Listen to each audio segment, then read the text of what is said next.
ठुल में बदामनी ते ज़ाब्तो न आयो। ए सेक्शन थाणे जी हद मूसावा जो रवासी फर्स्ट ईयर जो शागिर्द वकार अहमद नूनारी पुरसरार नमूने गुम थी वियो, जंहिंजो फ़ोन नंबर पिणु बंदि पियल आहे। शागिर्द जे वारसनि जो चवणु आहे त वकार अहमद ट्यूशन ते वियो हो पर वापसि घर न पहुतो। हिन जो फ़ोन नंबर बि बंदि पियल आहे, लेकिन को बि ॾस पतो नाहे मिलियो। वारिसनि चयो त असांखे शक आहे त असांजे नींगर खे अगवा कयो वियो आहे।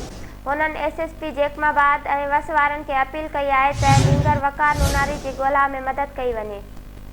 निगरान वज़ीर आज़म अनवारुल हक काकड़ ख़ालिस्तान अॻवान हरदीप सिंह खे शहीद करार ॾींदे चयो त भारत बलूचिस्तान अंदरि दहशतगर्दी में मुलवस आहे। हुन चयो त भारत जे वधंदड़ शिदत पसंदी ख़ुदी जे अमन लाइ ख़तरो बणिजी वई आहे। न्यूयॉर्क में सरकारी टीवी खे इंटरव्यू ॾींदे अनवारुल हक काकड़ चयो त ख़ालिस्तान अॻवान हरदीप सिंह खे भारतीय एजेंटनि शहीद कयो हो। हरदीप सिंह मासूम हो, इन करे खेसि शहीद चवां थो। सिंध जे निगरान वॾे वज़ीर जस्टिस रिटायर्ड मक़बूल बाकर जी सदारत हेठि अपेक्स कमेटी जो 28वीं इजलास थियो। इजलास दौरान आईजी सिंध सूबे में अमन अमान बाबति ब्रीफिंग ॾिनी त हलंदड़ साल 2023 दौरान मुंग लाइ अगवा जा 220 वाक़िया रिपोर्ट थिया, जॾहिं त गुज़िरियल साल रुगो 81 रिपोर्ट थिया। आईजी सिंध मूजिब सखर में 46, कराची में 42, हैदराबाद में 3, शहीद बेनज़ीराबाद में अगवा जो 1 वाक़ियो रिपोर्ट थियो।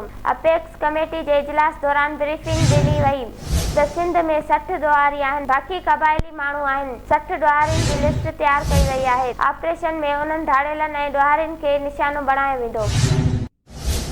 राणीपुर जी हवेली में तशद्दुद करे मारियल ॿारड़ी फातिमा जे क़त्ल केस में गिरफ़्तार जवाबदार फयाज़ शाह खे 5 ॾींहं जी जिस्मानी रिमांड ते पुलिस हवाले कयो वियो आहे। पुलिस जो चवणु आहे त फयाज़ शाह खे फातिमा क़त्ल केस में न पर कोठ कुटाई धमकियूं ॾियण वारे केस में गिरफ़्तार कयो वियो आहे। गुज़िरियल ॾींहुं फयाज़ शाह गिरफ़्तारी अॻु दस्तगीर हाउस ते प्रेस कॉन्फ्रेंस दौरान क़ुर ते हथ रखी चयो त फातिमा जे क़त्ल सां मुंहिंजी धीउ हिना शाह ऐं नाठी असद शाह जो को बि तालुक़ आहे। प्रेस कॉन्फ्रेंस दौरान क़ुर ते हथ रखी चयो त फातिमा जे क़त्ल सां मुंहिंजी धीउ हिना शाह ऐं न ई असद शाह जो को बि तालुक़ आहे। मक़तूल ॿारड़ी जी अमर शबनम फुरडो जो चवणु आहे त एसएचओ क़त्ल केस सां हथ खणण जूं धमकियूं ॾेई रहियो आहे। ठुल पुलिस मोटरसाइकिल चोरनि खे गिरफ़्तार करण जी दावा कई आहे। बी सेक्शन थाणे पुलिस जो चवणु आहे त चाचड़ वाह भरिसां 2 हथियारबंद मोटरसाइकिल फुर करे फरार थी विया, जंहिंजो इतला मिलण ते इलाइक़े खे कड़ो चाढ़े नाकाबंदी कई वई। इलाइक़े वासियुनि ऐं पुलिस ॿिनि हथियारबंदनि फुरनि खे पकिड़े वरितो। गिरफ़्तार थियल ॾोहारी जी सुञाणप बरकत बंगलाणी ऐं हयात बंगलाणी तौरु थी आहे। गिरफ़्तार थियल ॾोहारियुनि जी सुञाणप बरकत बंगलाणी ऐं हयात बंगलाणी तौरु थी आहे। पुलिस जो चवणु आहे त ॾोहारियुनि जे कब्ज़े मां फुर थियल मोटरसाइकिल ऐं पिस्टल हथ कयो वियो आहे। सखर जे सेप्को सब डिवीज़न बंदर रोड पारां बिजली चोरनि ख़िलाफ़ कार्रवाइयूं तेज़ कयूं वयूं आहिनि।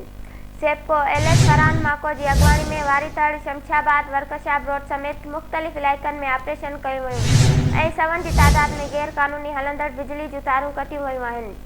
सेप्को अमलदार फरहान माके जो चवणु आहे त सीईओ सेप्को जी हिदायतुनि ते बिजली चोरनि ऐं बक़ाया जात ख़िलाफ़ ऑपरेशन तेज़ कयूं वयूं आहिनि। बिजली चोरनि ख़िलाफ़ एफआईआर समेत बक़ाया जात अदा न कंदड़नि ख़िलाफ़ क़ानूनी कार्रवाई कई वई आहे।